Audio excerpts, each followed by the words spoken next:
PMFers, who's got that product market fit? Boop, boop, boop, boop, boop. I'm here with Will Warren. It's PMFers. Will, how you doing? Great, doing really well. Austin, how you doing? Doing well. I'm doing well. So take us back to, I don't even know, like the early days of smart contracts and swapping.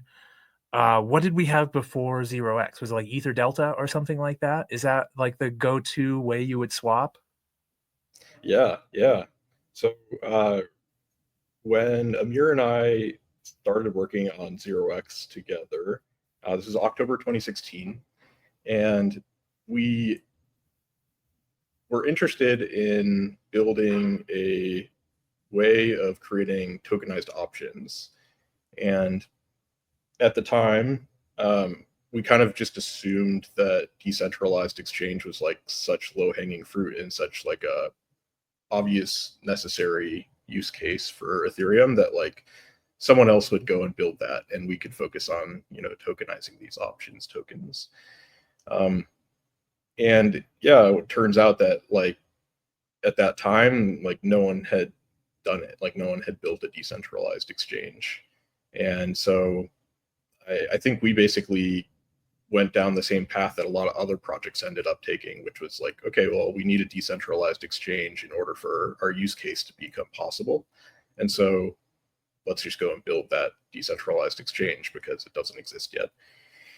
And right around the time that Amir and I were working on 0x, Ether Delta emerged and was, I think it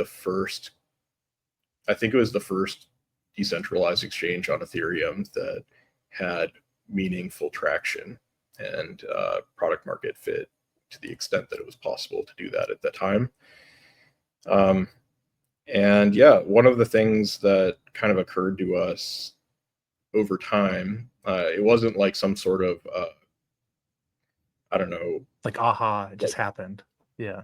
Yeah, it wasn't like, due to like our intelligence or like our ability to, decipher what people need on our own. It was really just talking to other teams in the Ethereum ecosystem in San Francisco at the time. So we were building this decentralized exchange. At the time, we were really focused on like, okay, let's just build a consumer-facing product, go direct to the end user. But as we spent more time talking to Ethereum projects like Maker, who was building, decentralized stablecoin, Augur and Gnosis, who were building prediction markets. Melonport was creating like tokenized, index funds. The thing that they all had in common is that they all required exchange functionality, and it wasn't the core focus for any of them. It was just kind of like a necessary building block. And after having enough of these conversations over and over again with, most of the major builders in the Ethereum ecosystem, at that point, there was just kind of overwhelming evidence that there is just a general need for exchange functionality. Everyone's kind of building their own bespoke custom implementations. There's like a lot more smart contract surface area and attack surface. There's a lot more work for people that are building applications to like plug into those different exchanges, build exchange infrastructure. Like that's what the space needs. So that was really what kind of pushed Amir and I down the path of building exchange infrastructure. And it was all centralized before that, and you needed it to be decentralized. And the way you did it was not like how Hayden did it with Uniswap, but you did like an order book system. Can you talk through just like kind of the concepts there? Yeah, absolutely.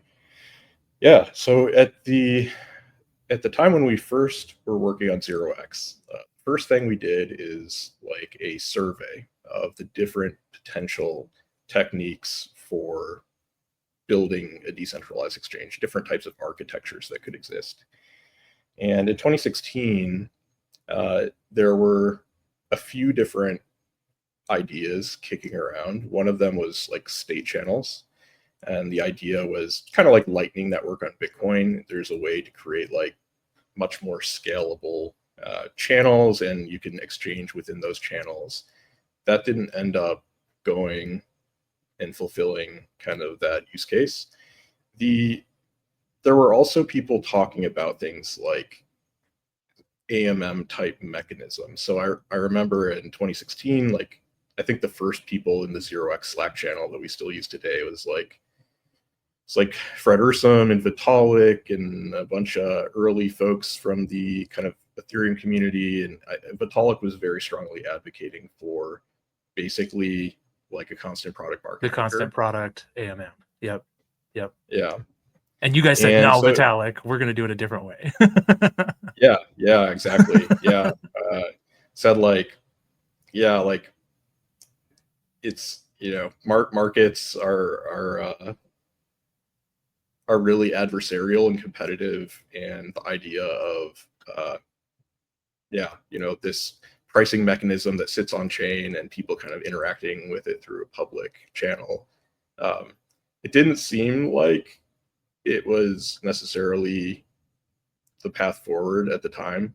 Clearly, you know, we learned that we were corrected, and AMMs have blossomed, and it's become really clear like how important they are for bootstrapping new markets. But our thinking was at the time,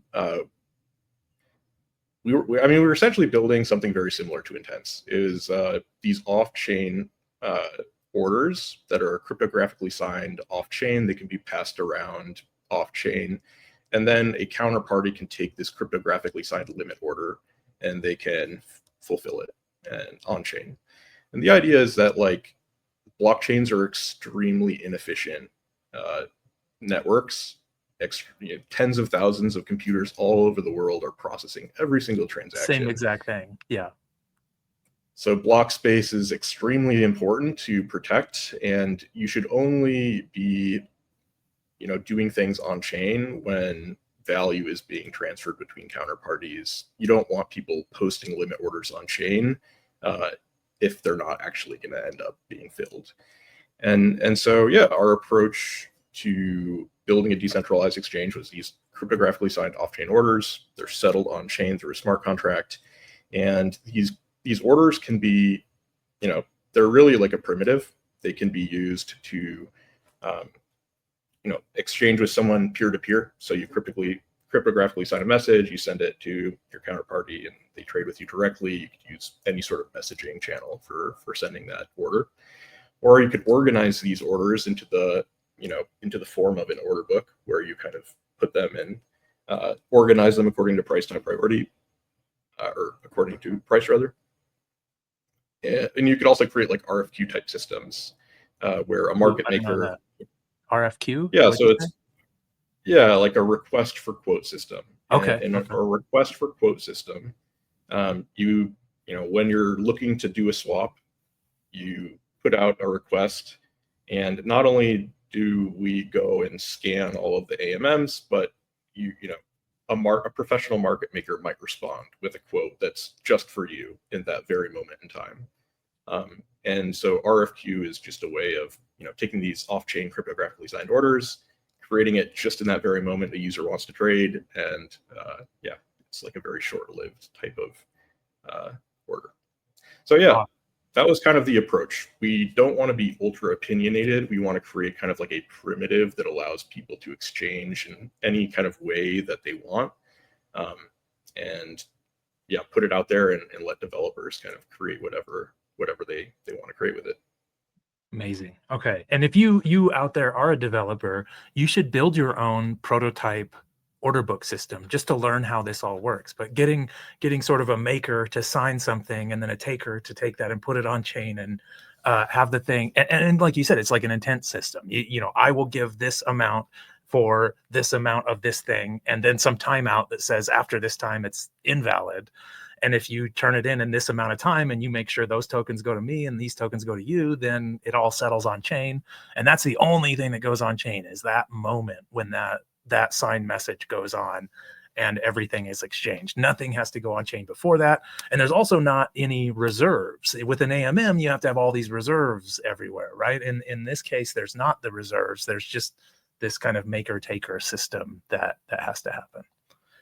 Really cool. So, okay. So, how did you get those first users? Once you did a lot of market research, you said, even though we want to build this options protocol, there's missing infrastructure that needs to be built, which almost happens to everybody who builds on Ethereum. Is they say, I want to build amazing unicorn thing, but we actually need roads and streets first. Let's go build some roads and streets. How did you get the first users? Like, once you had the prototype order book out there, did you start talking to market makers? Did you start talking to swappers, all of them? What was the process of getting the first 10 and first 100 users into 0x? Yeah. So, oh man. So we've been around for almost 10 years now. And I think product market fit and like pivoting and like all, product market fit has come in different forms, and there's been different waves of product market fit. This was in 2017, and this was a completely different time in terms of like the maturity of the ecosystem. Nowadays there's many tens of millions of tokens that exist, but back then there was like maybe a couple hundred ERC20 tokens on the Ethereum blockchain. Today there's 12 plus EVM blockchains that are APIs support. At the time, the entire game in town was Ethereum. Everything was on Ethereum. And so, yeah, at the time, yeah, it honestly felt like we had really strong developer, like platform developer fit. So 0x protocol provided this primitive that was flexible and allowed you to create marketplaces, token exchanges, kind of however you envision creating that product. And immediately there was just a lot of demand to build these token exchanges and marketplaces. Again, we didn't really have some aha moment that no one else knew about, and we just kind of predicted what the market wanted. We just spoke with a lot of builders, a lot of developers, and they were all running into the same issue.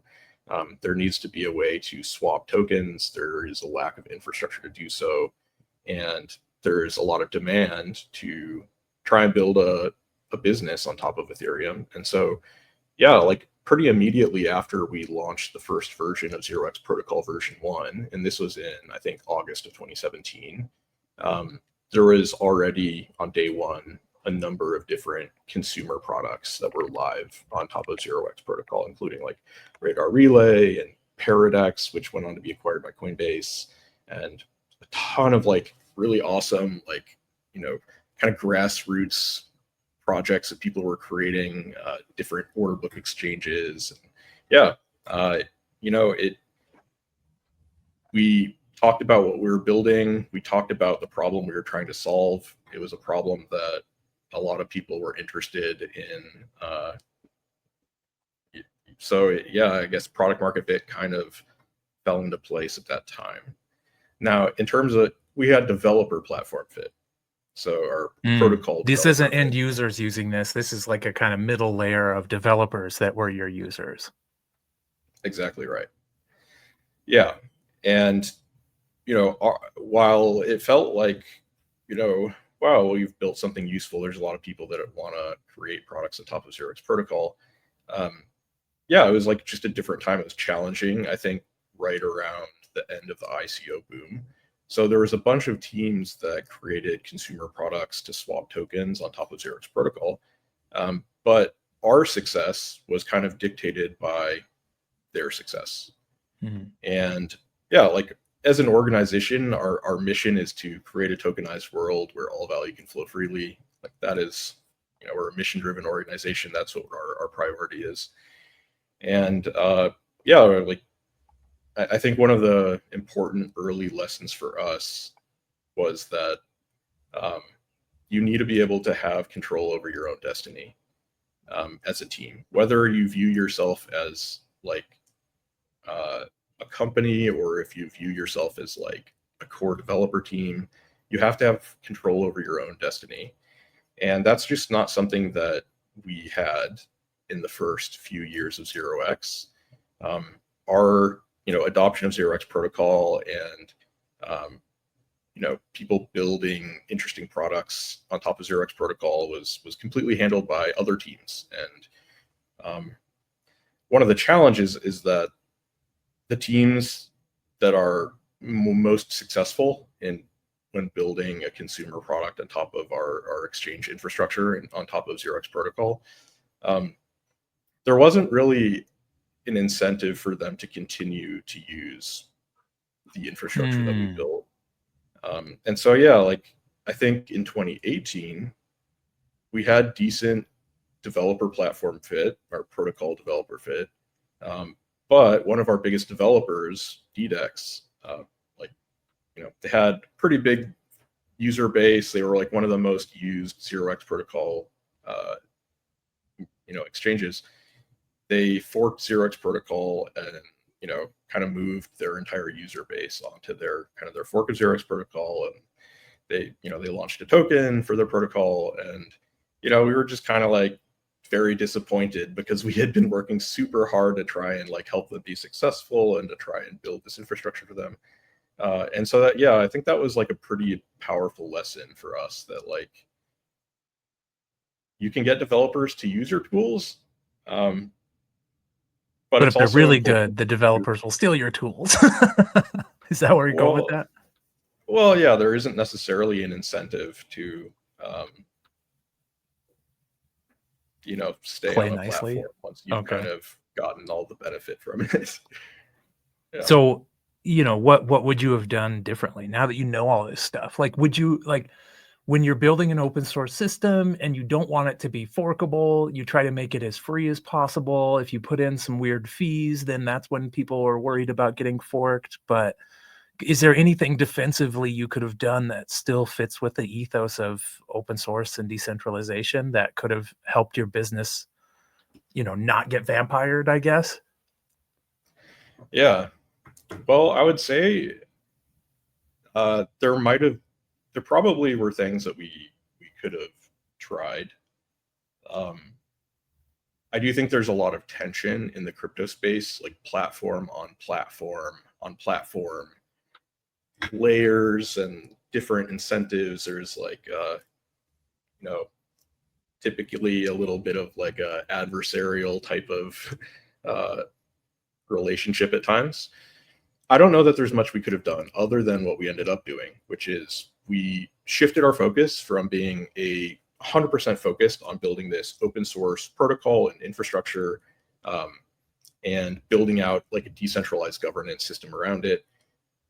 We basically realized like we could build all this technology and really like whether or not we actually achieve our mission is in our own hands. And so, yeah, like we really need to shift focus. We need to be focused on taking control of our own destiny. So that means building a product for a customer, understanding their needs and building for their needs rather than building kind of like a technology first type of approach. So customer first versus technology first. And is this the Matcha? Is this Matcha? This is when we transitioned to building 0x API. Okay. And so, yeah, this is around 2020. And it became clear around that time that there are going to be a variety of different DEX protocols, and they all have different strengths and weaknesses. And it really doesn't make sense to just kind of pick one protocol for all markets and all tokens. Really, the best product is going to be the developer API that looks and feels like any other API developers are used to using in the Web2 world. And that allows them to swap any token without having to think about which DEX protocol they're using, without having to think about kind of the complexities of dealing with smart contracts and their inner workings. And yeah, just give developers the exact tool they need. And so that was a really big shift for us from trying to build technology and doing it kind of from a technology first perspective to, no, we have to like take control of our destiny. We need to build for end customers, and we have to like really deeply understand their needs. And yeah, after we built 0x API, which yeah, today 0x API is used by like, yeah, pretty much all the big crypto products and wallets out there. So like Coinbase Wallet and Phantom and MetaMask and Trust Wallet and all, probably like most of your favorite apps are using 0x API to power swaps under the surface. Um, that that's just been, something we've been working on for around 5 years now. And shortly after we launched 0x API, we realized that in order to be able to really truly understand the needs of our developer customers, our API integrators, we have to understand what building for end users looks and feels like with our product. We have to dog food swap API, 0x swap API within our own consumer product. And so we built Matcha.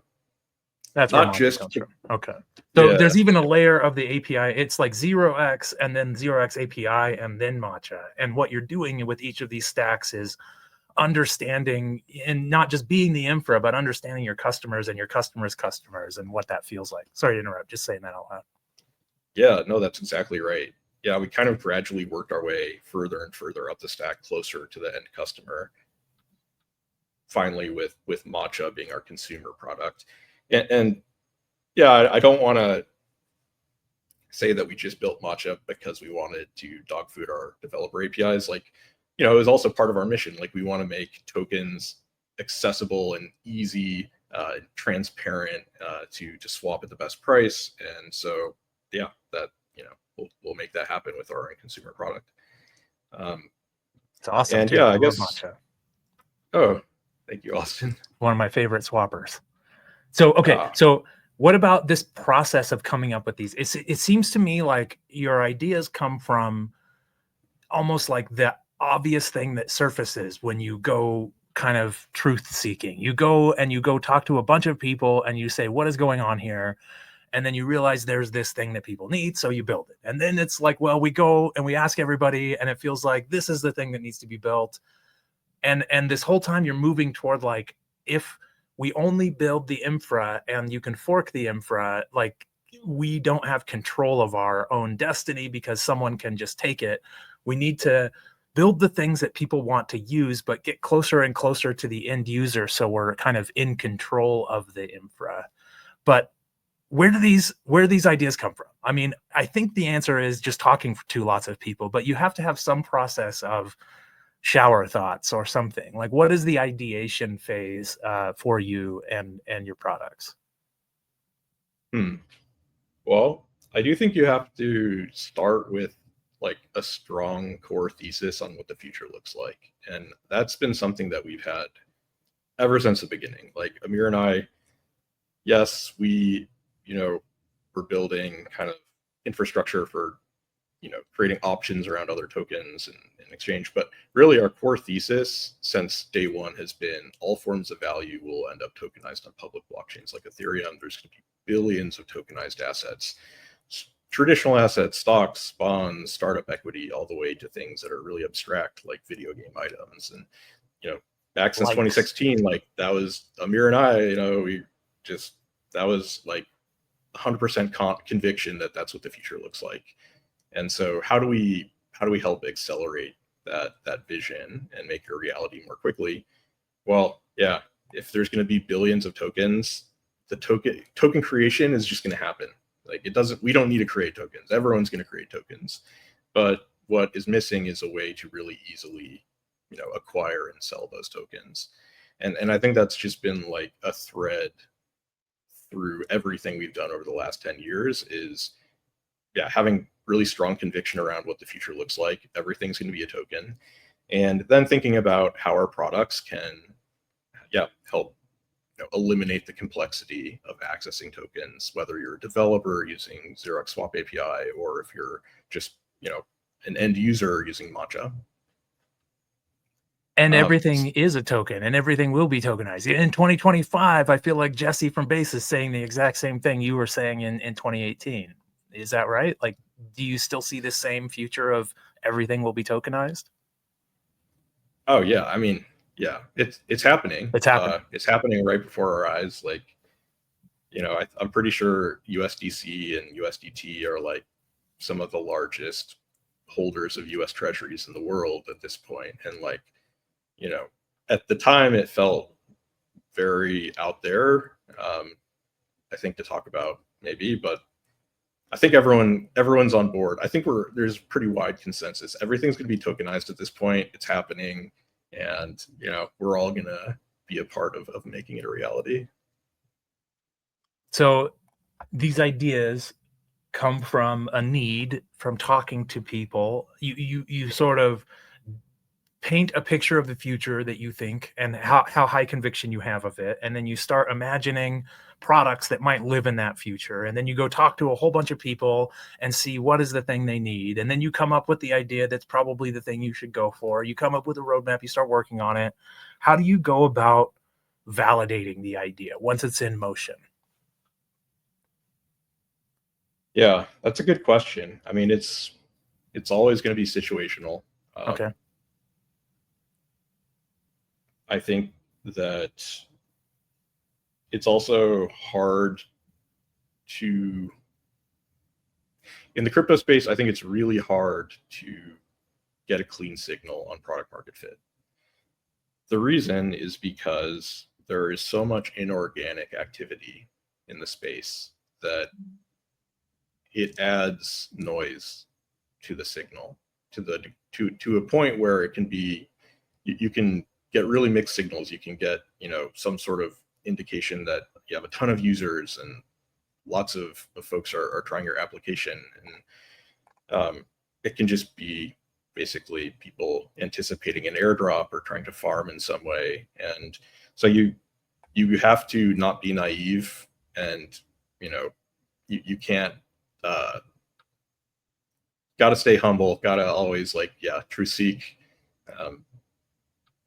be skeptical. I think yeah, I don't know how, you know, which specific types of indicators or KPIs that you might want to consider when looking at your product, but yeah, it's probably going to be like, you know, probably more oriented around like retention. You know, once you have some users coming in. So metrics, like we're using metrics to validate our ideas, but with the idea that you don't want to stick too closely to any specific metric because you end up kind of teaching to the test. And also, there's just like hella noise in the space. If you put something out there that someone anticipates might eventually be something that gets them a token drop, you'll get all this organic traffic that looks like real users and it's really not actually, and they'll all go away. So it's like making like a real nice organic feedback loop to see who's sticking around and really still using it beyond farmers. Interesting. And then what about letting it go? I mean, has there been a time where you were like, well, I mean, like maybe even all the way back to the options, but you had the idea, you implemented it, or you started working on it, and then you realized like, no, we got to throw this out, whether it's we got to build new infrastructure or, you know, Uniswap's eating our lunch on something here. Like what were some of the times when you threw an idea out and you basically invalidated an idea? Oh man, that happens all the time. Yeah, that's got to just be a part of, you know, your day to day. If you're building for, you know, if you're a founder and you're building something for customers, like you're going to try things and they're going to fail, and you're going to have to like just keep trying, you know, other things. But yeah, I think one example of something that we tried, invested time into, and it didn't necessarily end up having the impact that we hoped, was around 2019, 2020. So this is before we built 0x API. And at the time, we felt that it was important that there was a globally accessible, decentralized peer-to-peer order book that's censorship resistant. So actually putting the order book on chain, or having the order book not be in a centralized server, basically. Is that right? Yeah, we were using libp2p to create essentially like a gossip network that it didn't use on-chain consensus to maintain order book state.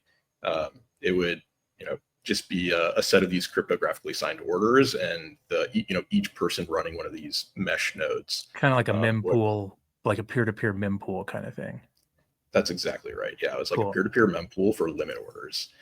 And yeah, one of the teams that we were working with at the time was Augur, decentralized prediction markets protocol.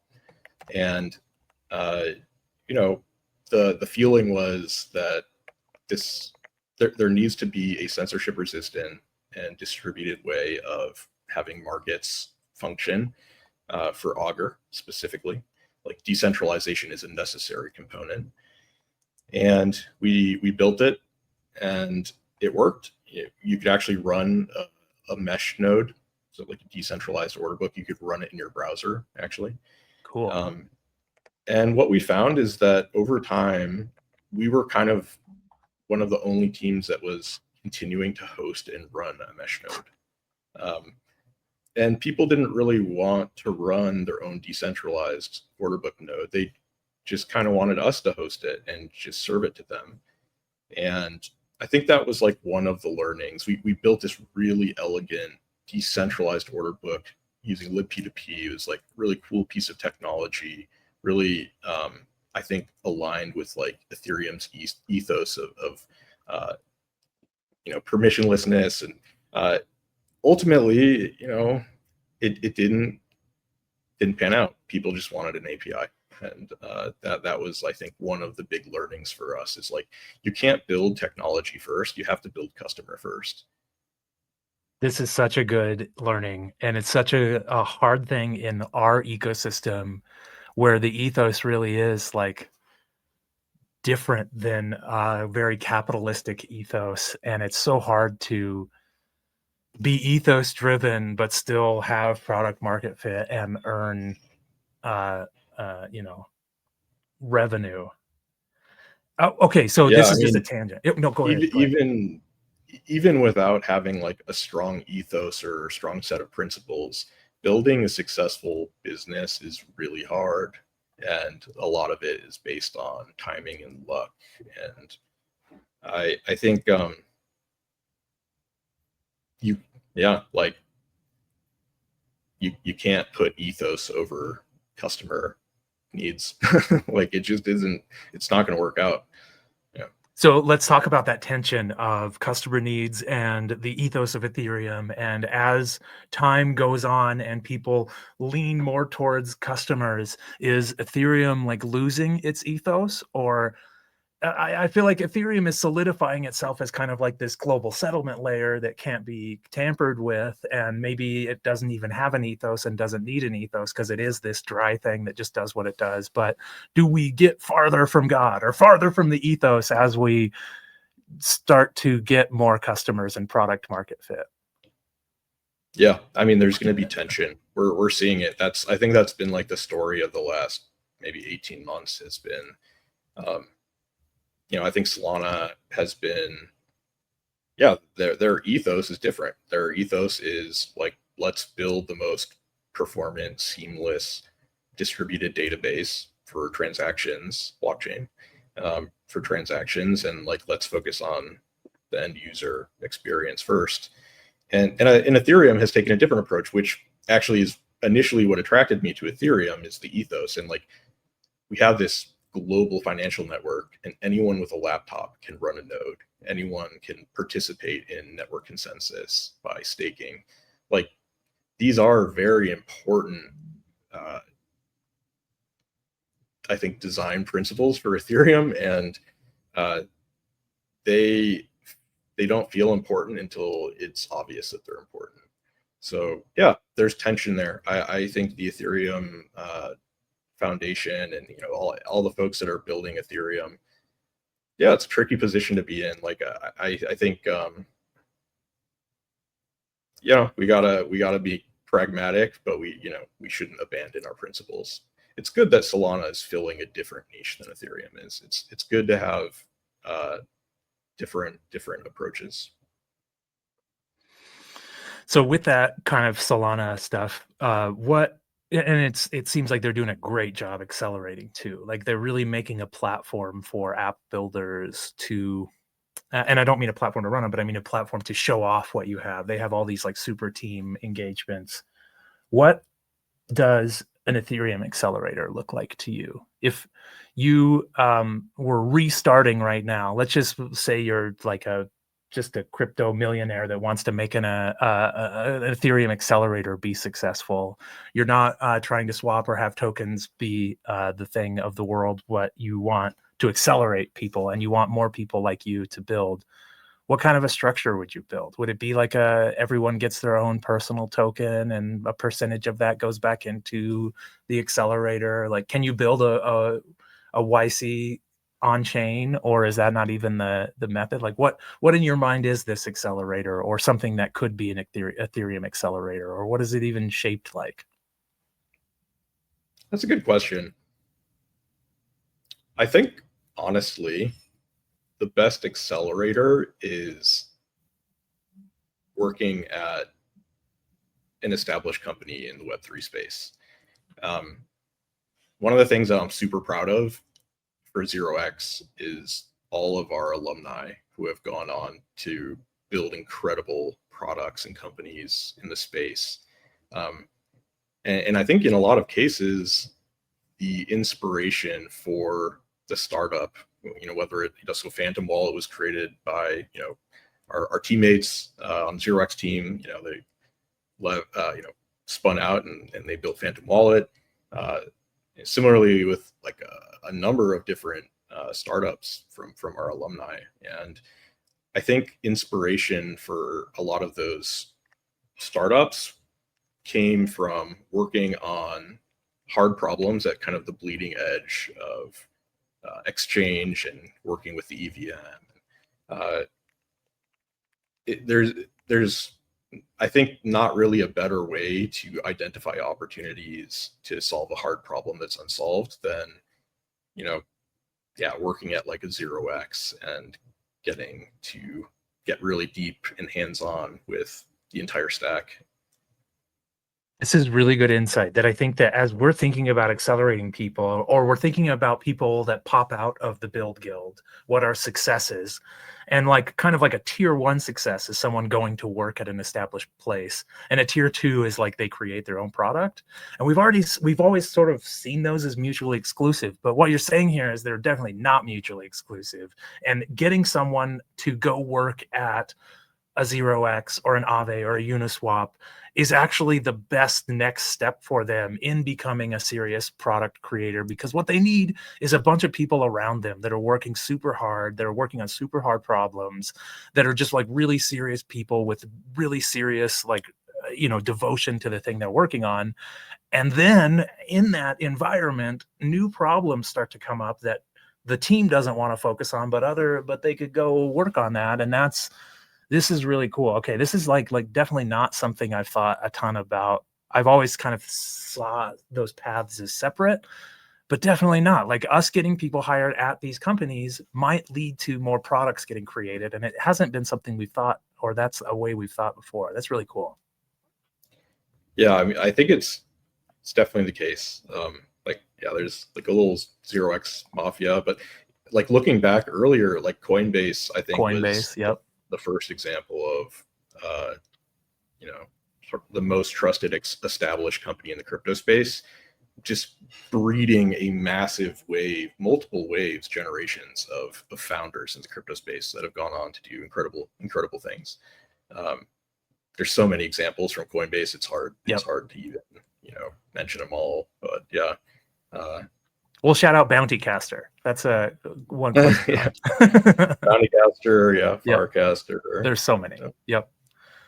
So I kind of asked you this before about like what you wish you knew when you got in, but I think it was more specific to the product. If we could just like, you get to whisper one thing in your ear maybe 8 years ago, but it can't have anything to do with price. What is that thing that you might whisper to you 8 years ago? What is that like little nugget of knowledge that you wish you had back then? And maybe it's something like super specific that doesn't really work for everyone, but trying to think of it as like a, product market fit, builders, founders, from that point of view. It's got to be build customer first. Don't start with the technology, start with the customer. Hell yeah. At the time, I don't know how helpful that advice would have been, because weren't really customers. It was kind of this like exploration phase where you try a bunch of things and throw stuff at the wall and see what sticks. But yeah, timing is extremely important, and yeah, you want to be around during a time when there are customers. And build things that customers use, put things in customers' hands, and ask the customer, how is it, right? You want to interface and find out and do this like market research and just be serious about what will it take to get people to use this thing and get it out there so people can. That's cool. Yeah. Okay, getting down to my more weird, open-ended closing questions. What do you think Ethereum needs to do right now? Like we kind of hinted at the accelerator, but you know a lot about Solana. You've seen people like even go to Solana, whether Solana is even like the threat right now. Like we thought nation states would be the threat, and now they're deploying their own meme coins. The environment is weird. AI is hitting us hard. We should talk a little bit of AI here, but like, what do you think Ethereum needs to do in this, this new environment? Yeah. Well, I think it's tricky. I think that the Ethereum Foundation and leadership has understood that there's been a shift in expectations and I would say like culture in the crypto space. There is a need to scale layer one. There is a need to address the downsides of fragmentation that come from a roll-up centric roadmap.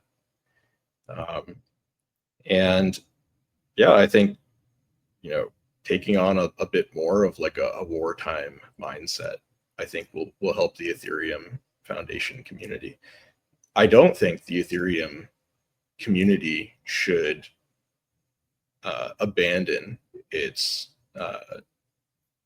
ethics or its stance on decentralization and censorship resistance. Absolutely not. Do not abandon those properties. But let's find some ways to scale layer one. Let's find some ways to improve the UX around layer twos and try and minimize the degree to which we have to sacrifice censorship resistance and the openness of the network. There's I've been following kind of layer one sequenced rollups and following how different layer twos are thinking about interop in the space evolving. It's all very interesting. They're cool problems. But yeah, I don't know. I think Ethereum is like one of the most important pieces of technology to emerge since the internet, and like a big part of that is the philosophy around it. And so yeah, like let's be pragmatic. Let's scale up layer one. Let's look at ways that we can drive more adoption and scale the chain without making unnecessary sacrifices on the philosophy around Ethereum. And it seems to be that's where a lot of things are heading. People are talking more about let's scale L1. Vitalik's talking a little bit about it. EF leadership is talking more about it. Let's make the L2 experience feel more coherent and together. Let's make the L1 faster and cheaper. And then, like you're saying, let's keep this cold, hard, decentralized settlement layer doing what it's doing, but let's also go to users and let's figure out what users want, and let's put something in their hand that is magic to them, that settles to this layer, and let's get information from that. Let's put it out there and get information from it and build from there. I like all of those things. Okay, we hinted at AI. Are you using AI much? Do you vibe code? Like, what's your daily AI usage look like?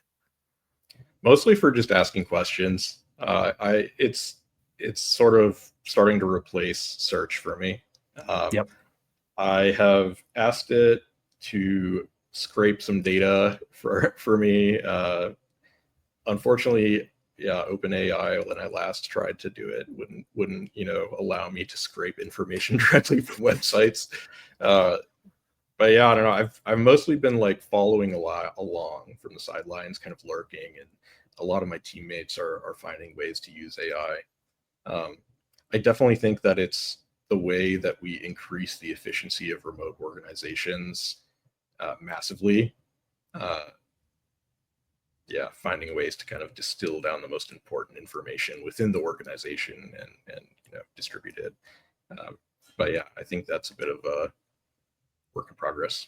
Interesting. Okay, you're saying that AI will be good at distilling information within a company. Like, we have all of our meetings and AI is tracking all of that, and I can go to those and see descriptions. I could paste in all of the descriptions from all of our meetings into AI as a context and ask it questions. You're thinking things like that, though. Like, there will be new software that enables organizations to almost have like a brain of their own that can be, asked against, sort of, with the context of the company.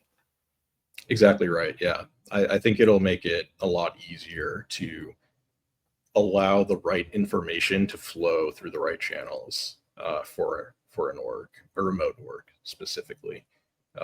Because yeah, I think in a remote organization, especially as it gets larger, yeah, like it's natural for information silos to form, and it's really important that folks on the team kind of understand the big picture of what the entire organization is working towards and how we're progressing towards our goals. And yeah, it's really challenging to communicate the right amount of information with the right context to the right people. And I think AI is going to be really good at it. One thing that we would like to do within the Build Guild is be able to measure impact. And it's so hard. It's such a like subjective human thing. Like, we build this app and this set of users use it. And then we build this tool and this set of users use that. But how do we measure the impact between the two? If this is developers and there's only 10 of them using it, but this is a user facing thing and there's 1,000 people using it, the 10 users could still be the most impactful thing. And it's so hard to, and I'm imagining some kind of like oracle that is like an impact oracle that could have all this information and say, this thing that you guys are doing within the company is more valuable than this thing. And therefore, without even a CEO having to make like a gut decision on something, it's like a metrics based kind of, the oracle has decided this thing is having the more impact, and that's the way the company should shift. Something interesting there for sure. Very interesting. Yeah. Yeah. Agreed. Okay. Blockchain usage. I got second to last question.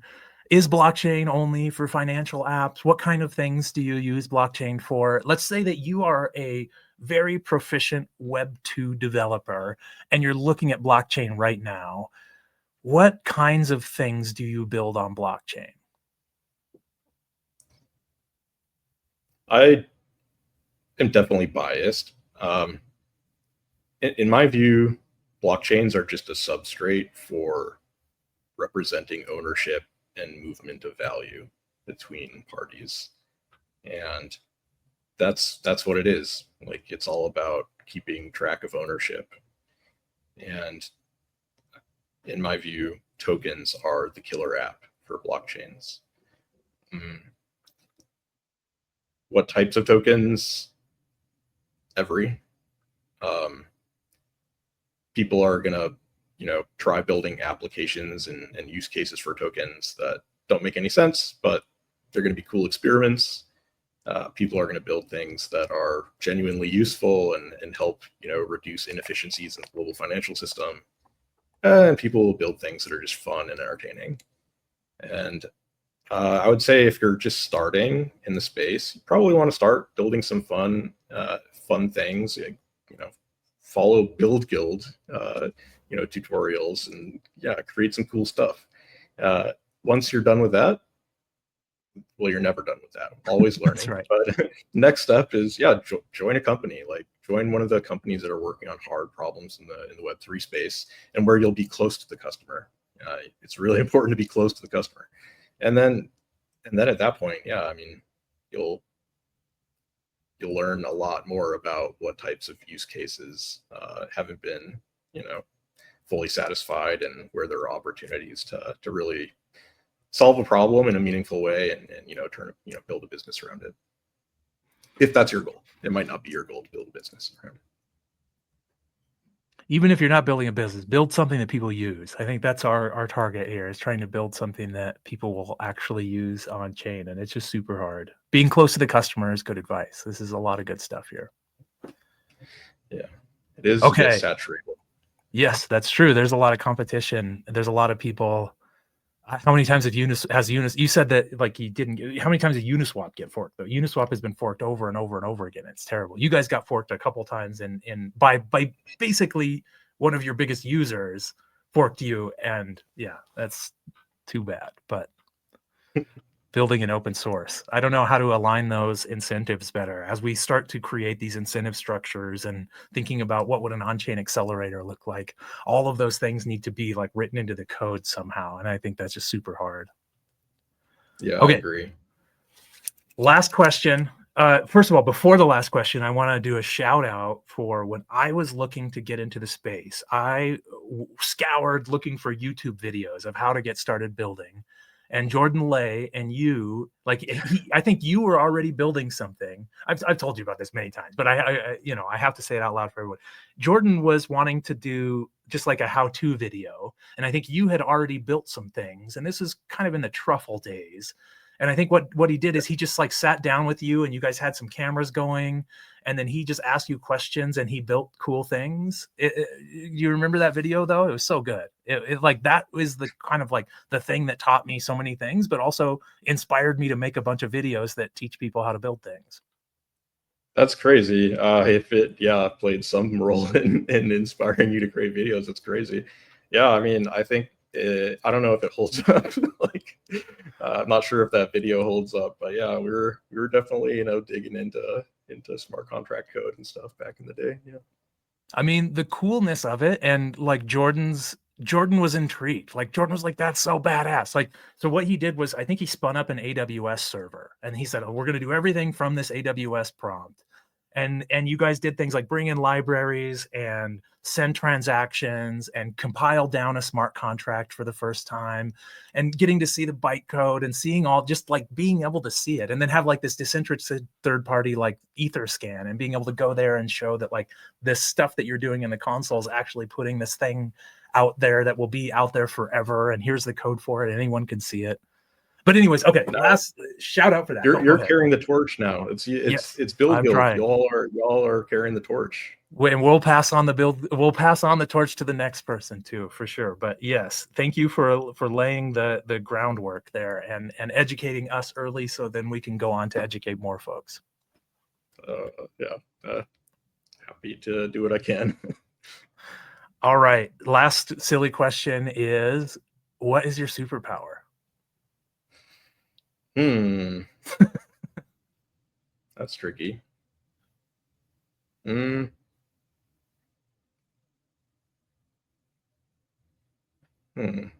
Superpower. I don't know. I think I can like hyper focus on specific problems and like get really obsessed with them, and it helps me understand complex topics and kind of break them down for myself.